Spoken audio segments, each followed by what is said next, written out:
Ackerman Resources Limited is a gold exploration company with significant projects in British Columbia and the Yukon. Trading on the TSX Venture Exchange, symbol ABN, and the OTCQB, symbol ABNAF. Surrounded by world-class gold deposits and mines, Ackerman's 23,000 hectares Forest Kerr Gold Project is located in the heart of the Golden Triangle in northwestern BC. For more information, visit us at ackermanresources.com. You're listening to HowStreet.com radio, available online at TalkDigitalNetwork.com. Welcome to HowStreet.com radio, the online source for market opinions. Here is Jim Goddard. My guest is Rick Ackerman, editor of the newsletter Rick's Picks, his website, rickackerman.com. Welcome back to the show, Rick. Always a pleasure, Jim. Thanks for inviting me on. Rick, is phase one of the trade deal between the U.S. and China the real thing? The U.S. announcing, yes, we won't have new tariffs, and we won't be raising existing ones. The Chinese are saying, from the latest report I heard, we're not so sure this deal is done yet. They have to translate everything into Mandarin to make sure that they understand it. So maybe there's something lost in the translation, but essentially the deal's done. How are the markets reacting to phase one being a done deal? Well, the translation doesn't matter. The Wall Street firms have their own Mandarin translators, and they evidently like the deal because the market initially went bonkers, and it's still getting some mileage. And I think that's pretty impressive considering that you couldn't have a better instance of buy the rumor, sell the news. Of course, the rumor has been supposedly pushing the market higher for a year, and now we've got this deal. And the only thing out there on the horizon is phase two, which who knows, they could still be translating Mandarin for that piece of the negotiation 5 years from now. So anyway, it doesn't matter whether the deal is done in China's estimation. Wall Street says it's done and they like it. It's a little bit surprising that there's anything at all in the deal, but there's some decent trades in there as far as decent trade-offs as far as China buying more agricultural products and being more willing, let's say, to consider intellectual property issues. And of course, it's been reported and certainly believable that the hardest part of the negotiations lie ahead. So it's almost like Trump shaking Kim Jong-un's hand and tweeting that we've just about got a nuclear arms treaty with North Korea. So the deal relative to what it could and should be is not much, but it's not nothing. Mm-hmm. Now, once you have that attitude, what industries do you think will take advantage of this the most? Well, first of all, tech. It's not like the all clear has been sounded, though. We still have some problems with Huawei and Chinese spyware that seems to be in every embedded chip, every Chinese product. So that's going to be a problem down the road, but at least, the tech manufacturers and importers, they're going to be benefiting. But on the other hand, I think Trump's going to keep up the pressure to have assembly, meaning companies like Apple should put together their hardware here in the States rather than elsewhere. So, but on balance, I think it'll provide a boost to manufacturing in the tech sector, and maybe less so software, but also to the beleaguered farmers. Mm-hmm. China's auto sales have plummeted over the past year. Does that show that their economy really was being hit hard? Yeah, I think auto sales is a pretty good indicator for the state of the middle class in China, and I think that a lot of Chinese consumers have tightened their belts some. It's really hard to read a recession. You know, when you talk about Chinese recession, that could mean growth slowing to 4, 5, 6% GDP per year, but even there, it's a very difficult number to calculate, but you may as well use auto sales as anything else. We'll have more with Rick Ackerman right after the break. Engineer Gold Mines is focused on the exploration and development of the historic high-grade Engineer Gold Mine situated 32 kilometers southwest of Atlin, British Columbia. Engineer Gold Mines is fully permitted for surface and underground exploration with the 2019 drill program now underway. Engineer Gold Mines Limited trades on the TSX Venture Exchange, symbol EAU. For more information, please visit us at engineergoldmines.com.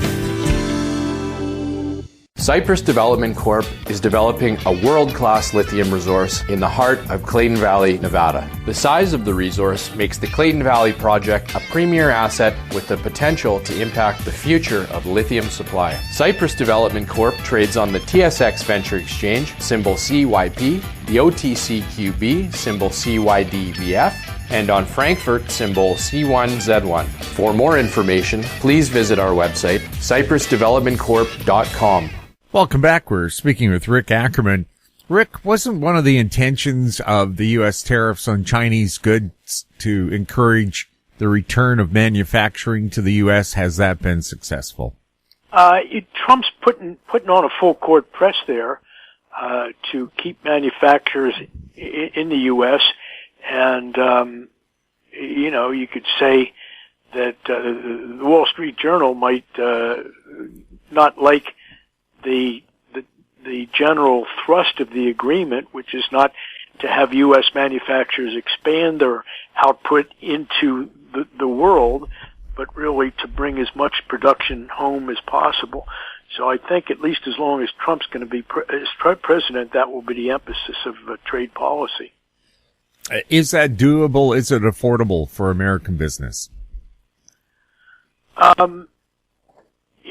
That's an interesting question.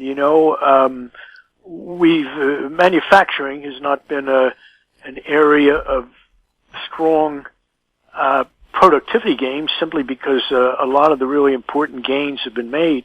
And you might say that the bigger global secular picture is one that is somewhat lacking in innovation. We've achieved the robotization of so much already that it's hard to wring out greater efficiencies in the manufacturing chain. But that also, just perceptions of that are tied into the capital investment cycle.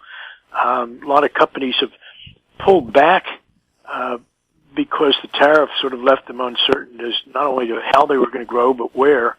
And so I think the world's in kind of a mess there. Also, if a factory returns to the U.S., it may not guarantee jobs. Adidas laid off 1 million Chinese at a number of factories there. They built a mega factory in Germany that employs 60 people. It's all done by robots. Yeah, that's it. When you hear about a new plant opening somewhere, it's going to be so state-of-the-art that they'll have relatively few employees. And we see in the U.S.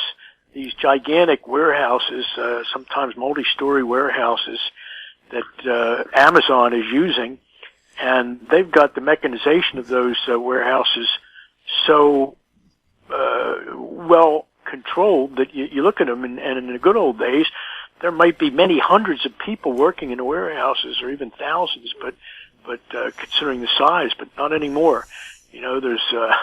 This is probably exaggerates it, but you think there may be 6 people in the warehouse just kind of working the controls and sending robots out to pick up, to get merchandise from shelves so that it can be shipped out. So a lot of these, Amazon, surprisingly, is not capital intensive in the way that the capital investment used to work. You build a railroad, lots of bricks, lots of mortar, lots of labor, and it benefits everybody. But a lot of these, Google in particular, it's more capital intensive certainly than Uber or Facebook or some of the virtual softwares that have these huge valuations as stocks.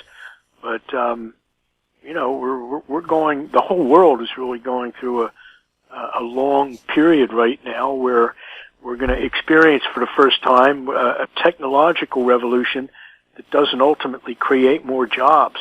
That's held for hundreds of years, but I think that relationship is broken down, and we'll have to figure out a way to keep all the unemployed, to find a way to feed them. And the only suggestion that seems to make sense is Bill Gates' not facetious suggestion that we start taxing robots.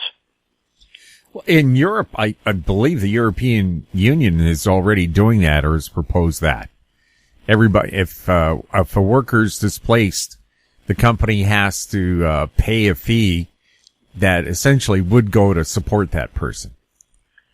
Yeah, and that's painful, really, but I guess Europe has a way, even though I wouldn't say they do things right, it's not my cup of tea as far as the way Europe runs its economy, but I think that if they're implementing a robot tax now, it's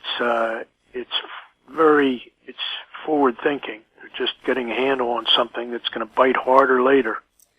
We'll have more with Rick Ackerman right after this. Media recognition from Bloomberg, Reuters, recycling trade publications. Patented process for 100% recovery of critical metals, including cobalt, lithium, nickel, manganese, aluminum. American Manganese is focused on recycling lithium-ion batteries for electric vehicles. American Manganese trades on the TSX Venture, AMY, the US, AMYZF, and Frankfurt 2AM. For more information, visit AmericanManganeseInc.com or phone me, Larry Ray, at 778-574-4444. Don't miss out. Stay informed. Receive the HowStreet.com weekly recap with thought-provoking podcasts, radio, and articles delivered to your inbox. Sign up for the HowStreet.com weekly recap on our homepage at HowStreet.com. Welcome back. We're speaking with Rick Ackerman. Rick, in your newsletter today, one of your headlines, Boeing's troubles could cool bull fever. They still don't have a fix for the 737 MAX, which wants to nosedive into the ground all by itself. How is that going to affect Boeing shares in the future, and could it drag down the stock market? Well, Boeing was probably the most heavily manipulated, heavily institutionally owned guys. We're all going to hang together on this one stock of them all. I mean, even when you look at some of the steepest bull markets, stocks like Microsoft, a couple others, Boeing's, the trajectory of its bull market was actually steeper than everything else. So the institutional sponsors of Boeing, all the big boys, I think a long time ago, without even having to meet in a smoke-filled room, they decided, hey, look, we are only going to buy Boeing. Nobody sells Boeing. We're all going to hang together. We love it because they can give us a 10-year projection. The order flow works so that you can know years in advance what kind of revenues Boeing's going to be booking. So it's a huge company with very predictable earnings, and that's why it was the very favorite of institutional investors. So what's happened initially? We had the two crashes, and I guess it was really the second crash that drove it home that Boeing had a real problem. So the stock back in March really started to fall apart. But over the period, let's say this would have been about June through now, the institutional, the boys I call them, have held Boeing in a pretty narrow range. I would say about $50 between a little less than 400 down to about 340, 330. But actually 380 with a little bit above that. So they've held it in a relatively small range. I would say held it aloft, to use a Boeing metaphor. And it's been amazing, because if you review the headlines over that period, it's been horrible. Boeing was they stopped producing for a while, and it's been grounded, the 737 MAX everywhere, and Airbus is starting to make inroads, and more and more agencies that had oversight and companies that had oversight here are being indicted, not legally, but they're essentially complicit in these crashes. So everybody's involved. Everybody looks really bad. Some of the airlines, like Southwestern, have 737 MAX fleets, and here we've got Boeing. The 737 MAX is grounded, and Boeing has suspended production. So with all that, the stock is still only down $20 from before the news hit over the weekend that Boeing was going to stop making 737s for the foreseeable future.